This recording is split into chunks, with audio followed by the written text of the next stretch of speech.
주일을 맞아 주의 전에 나온 모든 분들에게 하나님의 은혜가 함께 하시기를 바랍니다. 요즘 사회가 노령사회라고 합니다. 그래서 나이 들어감을 내가 어떻게 맞이해야 할까라는 고민이 많이 되는 시대이기도 합니다. 오늘은 특별히 모세의 인생을 돌아보고 그 모세의 노년이 어떠했는가를 살펴보므로 하나님의 은혜를 나누고자 합니다. 여러분들은 모세라는 이름을 들으면 무엇이 떠오르십니까? 모세는 홍해가 갈라지는 놀라운 순간을 경험한 사람이었습니다. 시내산에서 번개와 천둥 가운데서 하나님으로부터 십계명을 받은 사람이었습니다. 그리고 40년 광야에서 200만 명이 넘는 백성들을 이끌었던 위대한 지도자였습니다. 우리는 또한 모세를 통해서 하나님이 얼마나 큰 놀라운 기적들을 일으켰는지를 말씀을 통해서 배울 수 있습니다. 그런데 오늘 저는 모세의 인생을 조금 다르게 보고 싶습니다.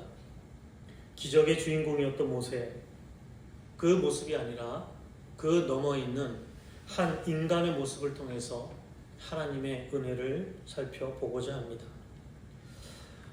여러분, 모세는 어떻게 인생이 시작되었습니까? 모세는 태어나자마자 살기 위해서 나일강에 던져졌습니다. 그 갓난아기를 살렸던 사람이 누군가 살펴보면 그 당시 힘이 있었던 권력자들도 아니고 정치적인 협상을 통해서 모세가 사는 것도 아닙니다. 아들을 포기하지 않는 어머니 요게벳의 믿음, 그리고 강둑을 지키며 동생을 보호하려고 했던 누이 미리암의 지혜가 있었습니다. 그리고 더 나아가는 파라오의 딸의 예상치 못했던 자비로 인해서 모세는 이집트 왕국에서 자라게 됩니다. 이런 모세의 위대한 인생은 그 자신의 힘으로 된 것이 아니라 이를 모를 그 산파들 여성들의 기지, 그리고 하나님의 보이지 않는 손길이라는 타인들의 은혜 위에서 세워진 인생이 모세의 인생이었습니다. 사랑하는 성도 여러분, 우리 인생도 그러지 않을까 생각해 봅니다. 지금까지 내가 이렇게 살고 있는 것은 나의 능력인 것 같았지만 돌이켜보면 누군가의 눈물 어린 기도와 이름 없는 희생이 지금 오늘 이 자리에 나를 있게 했음을 기억해야 합니다. 부모님의 헌신이 있었습니다. 선생님들의 격려가 있었고 또 친구들의 위로가 있었고, 그리고 이름 모를 누군가의 선한 영향력이 있었기에 지금의 내가 있습니다. 이런 첫 번째 은혜를 기억할 때 우리는 겸손해질 수밖에 없습니다. 내가 이만큼 했다라는 그 어떤 교만보다 내가 이만큼 받았다라는 그 감사가 우리의 입술에서 고백되어져야 될 줄로 믿습니다. 모세가 이스라엘 백성들을 이끌고 이집트를 떠난 사건을 우리는 출애굽이라고 말합니다. 고대 언어로 애굽, 이집트라는 것은 먼지, 티끌이라는 의미를 내포하고 있습니다. 이집트를 떠난다는 것은 단순히 지리적으로 이동한다라는 것이 아니라 나를 억눌렀던 낡은 습관과 삶의 질서와 절연한다라는, 결별한다라는 의미를 가지고 있습니다. 하나님은 이집트 안에서 적당한 대우를 받으며 살라고 말씀하지 않습니다. 오히려 그런 자리를 박차고 떠나라고 말씀합니다. 이것을 우리는 모험이라는 단어로 표현할 수 있을 것 같습니다. 여러분, 광야는 물도 없고 길이 없는 곳이고 두려움과 의심이 생기는 장소입니다. 하지만 하나님은 바로 그런 곳에서 우리를 만나십니다. 안락한 이집트에서 하나님을 만날 수는 없습니다. 오직 광야의 불편함과 불확실성 속에서 하나님의 음성을 들을 수 있습니다. 사랑하는 성도 여러분, 여러분들은 지금 무엇을 붙들고 씨름하고 계십니까? 혹시 나를 서서히 죽여가는 익숙한 고통 속에서 안주하고 있지는 않은지, 혹은 하나님 없는 풍요로운 안락함 속에서 내가 머물고 있지는 않은지, 변화가 두려워서 현상을 유지하면서 안락함 속에 빠져 있지는 않은지. 우리는 종종 신앙을, 믿음을 위로로만 이해하는 경우가 있습니다. 물론 하나님께서는 우리가 힘들고 고통스러울 때 위로해 주시고 그 어려움 속에서도 구원해 주십니다. 그러나 이 하나님의 위로는 그 위로에만 머물게 하시지 않습니다. 진정한 위로는 더 나은 곳으로, 더 삶의 깊은 곳으로 가도록 인도해 주기 위해서 하나님이 우리에게 주시는 겁니다. 내면의 힐링에만 머무는 것이 신앙이 아니라 세상을 향해서 더 나은 삶과 더 나은 사명을 위해서 내 발을 내딛는 실천적인 결단, 행동으로 옮기는 그 삶이 바로 하나님의 뜻에 맞게 살아가는 삶의 시작점입니다. 오늘 하나님이 우리에게 떠나라고 하시는 이집트는 도대체 나에게 무엇일까? 나의 이집트는 도대체 무엇일까? 나를 올가매고 있는 과거의 상처의 기억입니까? 아니면 나를 정의하는 세상적 기준입니까? 아니면 나를 아프게 했던 고통입니까? 아니면 나를 안전한 삶을 살게 해주겠다던 믿음의 우상입니까? 그런 익숙한 감옥에서 벗어날 용기를 구해야 합니다. 그러면 하나님께서 길이 없고 물이 없어서 죽을 것만 같았던 그 광야에서 나를 만나 주십니다. 모세 인생에 있어서 가장 시리고도 아름다운 장면이 오늘 말씀입니다. 여러분, 오늘 지금 이 순간 120세가 된 노인인 모세가 느보산 정상에 서 있습니다. 성경은 뭐라고 기록하냐면 그의 눈이 여전히 흐리지 않았고 기력도 쇠하지 않았다라고 기록합니다. 하지만 그의 가슴 속에는 40년간 품어온 한 가지 소원이 있었습니다. 그게 뭐냐면 바로 하나님의 약속을 성취하는 겁니다. 하나님의 약속이 무엇이었습니까? 이스라엘 백성들을 이끌고 하나님이 약속한 가나안 땅에 들어가는 것이었습니다. 느보산 꼭대기에 서서 모세는 앞에 흐르고 이제 강 건너편에 있는 가나안 땅을 바라보고 있습니다. 북쪽으로는 다니고 서쪽으로는 지중해까지, 남쪽으로는 느게브 사막 광야까지 펼쳐져 있는 땅입니다. 하나님이 아브라함에게 약속했던 그 땅이 이제 바로 눈앞에 있습니다. 요단강을 건너기만 하면 하나님의 약속한 땅에 들어갈 수 있습니다. 20여 년 전에 성지순례에 갔을 때 이 느보산에 올라갔던 기억이 있습니다. 그 느보산에는 철로 된 모세의 십자가를 표현하는 구조물이 있습니다. 얼마나 아름다운 모습인지 모르고 그 느보산에서 바라보면 저 멀리 가나안 땅과 광야들이 펼쳐져 있는 곳이었습니다.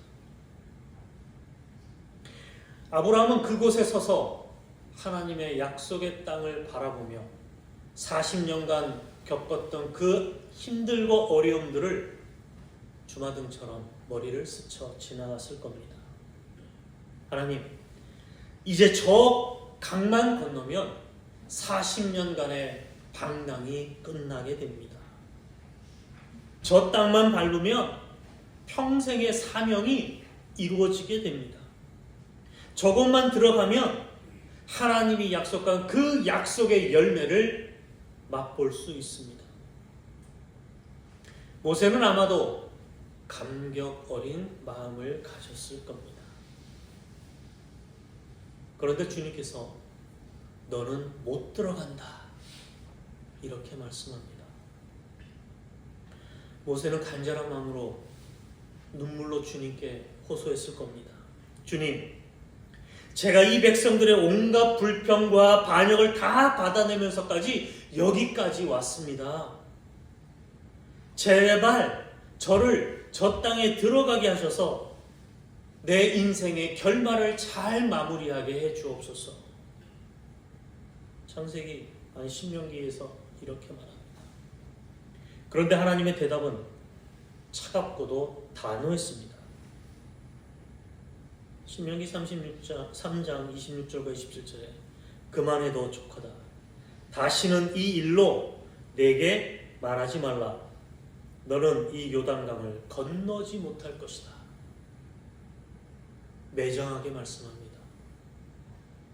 성도 여러분, 이 순간을 한번 상상해 보십시오. 80세에 하나님으로부터 부름받아서 이집트 왕이었던 바로 앞에 섰을 때 얼마나 두려웠겠습니까? 홍해를 갈라주셨던 그 하나님을 바라보며 얼마나 전율을 느꼈겠습니까? 시내산에서 하나님을 대면했을 때 얼마나 그 영광스러움에 감격했겠습니까? 40년간 광야에서 쏟아진 그 이스라엘 백성들의 원망과 배신을 견뎌내는 그 모세의 인내심은 어떠했겠습니까? 이 모든 시간들이 주마등처럼 지나갔을 겁니다. 주님, 제가 이 정도 했으면, 이렇게 헌신하고 이렇게 인내했으면 충분하지 않습니까? 라고 하나님 앞에 물을 법합니다. 그런데 여러분, 하나님은 왜 모세에게, 그렇게 충성스러운 모세에게 가나안에 들어가지 못하게 했을까? 여러분, 민수기 20장에 보면 이런 기록이 나옵니다. 백성들이 물이 없다고 원망했을 때 하나님은 모세에게 뭐라고 말씀하시냐면 반석에게 명하여 물을 내라 이렇게 말합니다. 그런데 모세는요, 분노했습니다. 너희들에게 만나를 주고 메추라기를 주고 이렇게까지 너희들을 인도해 내셨는데 너희들이 물이 부족하다고 이렇게 나를 원망하느냐. 모세는 분노하고 그 분노를 참지 못하고 지팡이로 반석을 2번 내리칩니다. 그러면서 뭐라고 이야기하냐면 패역한 너희들이여 들으라. 우리가 너희를 위하여 이 반석에서 물을 내랴? 라고 민수기에서 말합니다. 여러분, 이 말씀의 톤을 보면 모세가 어떤 감정이었는지 감히 상상할 수 있습니다. 이 한 번의 행동이 문제가 됩니다. 우리가 라고 말함으로 하나님의 영광을 가립니다. 명령 대신에 분노로 반석을 내리쳤습니다. 하나님의 거룩함을 나타내지 못한 겁니다. 바로 이 모습이 백성들 앞에서 하나님을 신뢰하지 않는 모습으로 보입니다. 하나님은 민수기 20장에서 이렇게 말합니다.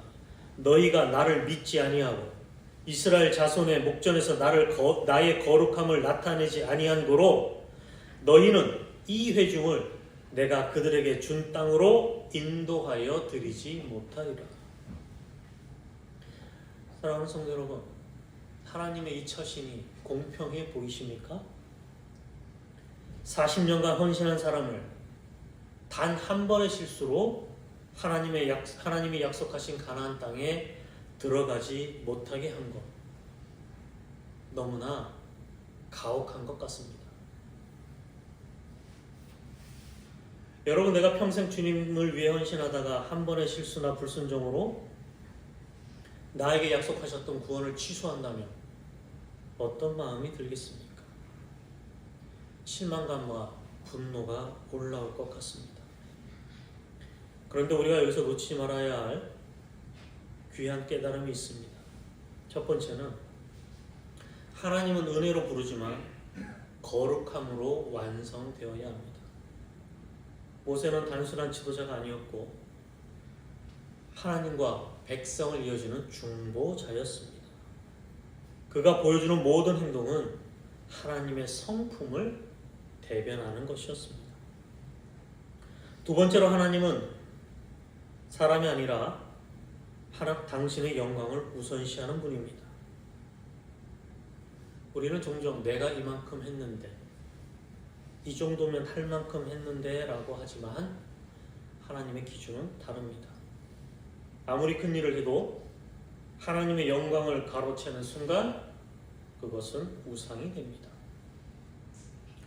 모세가 가나안 땅에 들어갔으면 어떻게 되었을까 상상해 봅니다. 아마도 모세가 우리를 잘 이끌어서 이곳에 오게 하였다 라고 하면서 모세를 영시하고 하나님을 뒷전으로 밀었을지도 모르겠습니다. 세 번째로 하나님의 아니오는, 하나님의 거절은 더 큰 하나님의 계획을 준비하는 일일 수도 있습니다. 모세는 가나안 땅에 들어가지 못했지만 더 큰 영광을 경험하게 됩니다. 신약 성경에 보면 변화산에서 예수님과 함께 나타난 두 사람이 모세와 엘리야였습니다. 모세는 죽어서 땅의 가나안에 간 게 아니라 하늘의 영광 속에서 하나님을 만났습니다. 땅의 가나안은 40년 만에 정복되었지만 다시 빼앗기고 파괴됩니다. 하지만 모세가 들어간 하늘의 가나안은 영원했습니다.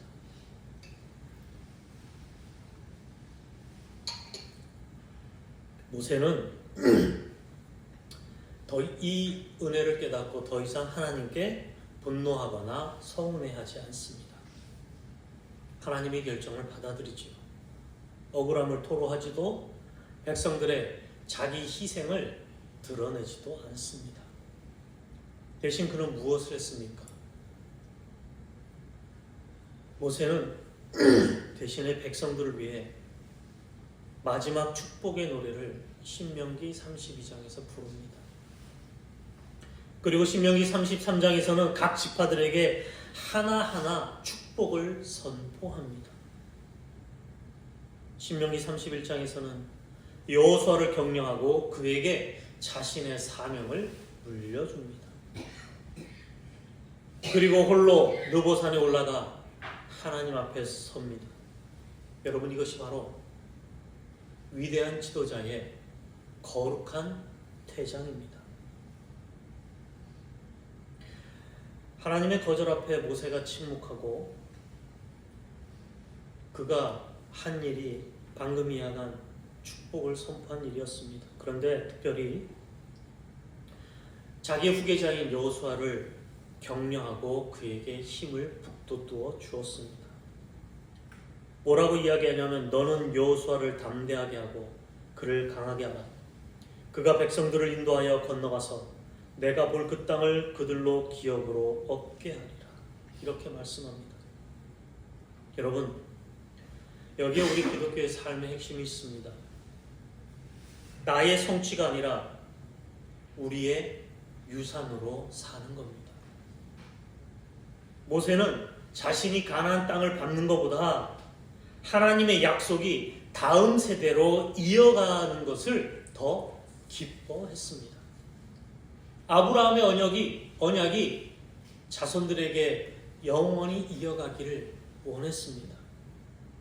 그는 자기의 기득권을 내려놓고 젊은 지도자인 여호수아가 주인공이 될 수 있도록 기꺼이 무대에서 퇴장합니다. 오늘 우리 사회 갈등 중에 가장 중요한 부분 중에 하나가 뭡니까? 내가 끝까지 내가 해먹어야 되겠다. 내가 권력을 누려야 되겠다라는 욕심에서 비롯됩니다. 정치도 마찬가지고요. 기업도 마찬가지고요. 교회에서도 자리를 내려놓지 않는 사람들 때문에 지금 어려움을 겪는 교회들도 많이 있습니다. 하지만 하나님의 뜻대로 사는 삶은 다릅니다. 내가 다 이루지 못해도 여러분 괜찮습니다. 내 자녀가, 내 후배가, 내 이웃이 내가 닦아놓은 길을 지나서 약속의 땅으로 들어갈 수 있다면 그것으로 나의 사명은 충분하다고 고백합니다. 성도 여러분, 여러분들은 누군가의 여호수아를 위해 기꺼이 느보산의 침묵을 선택할 준비가 되어 있는지요? 여러분의 자리를 물려줄 준비가 되어 있습니까? 여러분의 꿈을 다음 세대에 넘겨줄 준비가 되어 있습니까? 여러분의 이름이 지워질지라도 하나님의 이야기가 계속 되어지는 것을 기뻐할 수 있습니까? 이것이 바로 느보산에서 보여준 모세의 영성입니다. 사랑하는 성도 여러분, 모세는 가나안 땅에 묻히지 못하고 광야의 느보산 그 어딘가에 이름 없는 무덤에 남겨졌습니다. 성경은 그의 무덤이 어디 있는지 기록하지 않습니다. 인간적인 눈으로 보면 참 쓸쓸한 죽음입니다. 그런데 보십시오. 모세는 사라지지 않습니다. 그의 육신은 약속의 땅에 들어가지 못했지만 그의 정신과 그가 전한 율법과 말씀은 여호수아를 넘어서 다윗을 넘어서 마침내 예수 그리스도에까지 이어집니다. 그리고 오늘날 우리에게까지 닿았습니다. 우리도 언젠가는 인생의 느보산에 서게 될 것입니다. 내가 계획한 모든 일을 다 이루지 못하고 내려놓아야 할 때가 올 것입니다. 여러분, 그때 억울해하지 마십시오. 좌절하지도 마십시오. 원망하지도 마십시오. 우리의 마침표는 하나님의 잠깐의 쉼표에 불과하기 때문입니다. 오늘 우리가 선택해야 할 것들이 있습니다. 첫 번째는 내가 가지 못한 길을 누군가가 갈 수 있도록 격려해 주십시오. 나의 실패가 누군가에게는 교훈이 될 수 있습니다. 나의 좌절이 누군가에게는 지혜가 됩니다. 나의 눈물이 누군가에는 용기가 됩니다. 두 번째로 내가 누리지 못한 복을 다음 세대가 누릴 수 있도록 기도하시기 바랍니다. 부모는 자녀가 자신보다 더 나은 삶을 살기를 바랍니다. 선생님은 제자가 자신보다 더 훌륭한 사람이 되기를 원합니다. 신앙인은 다음 세대가 더 깊은 믿음의 신앙을 누리기를 원합니다. 세 번째로 자신을 위해서는 하나님의 주권 앞에 겸손히 무릎 꿇으시기 바랍니다. 주님, 제 뜻대로 마옵시고 주님의 뜻대로 하옵소서. 이 기도가 우리 입술에서 진실하게 흘러나올 때 우리는 자유할 수 있습니다. 네 번째로 이웃을 위해서는 기꺼이 내 자리를 내어주시는 삶을 사시기를 바랍니다. 내가 주인공이 아니어도 괜찮습니다. 내 이름이 기억되지 않아도 괜찮습니다. 하나님의 이야기가 계속되는 것, 그것으로 충분합니다. 이것이 바로 모세가 느보산에서 찬바람 속에서 우리에게 전해주는 뜨거운 사랑의 메시지입니다. 사랑하는 동지교 성도 여러분, 여러분의 인생에서 느보산의 순간이 올 겁니다. 여러분이 꿈꾸었던, 소망했던 것들을 이루지 못하고 내려놓아야 할 때가 반드시 올 것입니다. 그때 모세를 기억하시기 바랍니다. 그는 가나안에 들어가지 못했지만 하나님의 약속을 그 자신을 통해서 이루었습니다. 그는 이름 없는 무덤에 묻혔지만 그의 유산은 영원히 살아남았습니다. 그 자신의 꿈은 포기했지만 하나님의 꿈은 이루어졌습니다. 여러분의 마침표가, 아니 나의 마침표가 하나님의 쉼표가 되기를 축복합니다.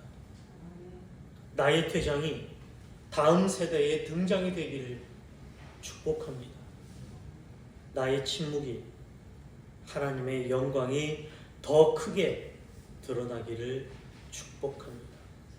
이런 삶을 살아가는 둥지교회 성도가 되시기를 주님의 이름으로 간절히 축원합니다. 기도하겠습니다.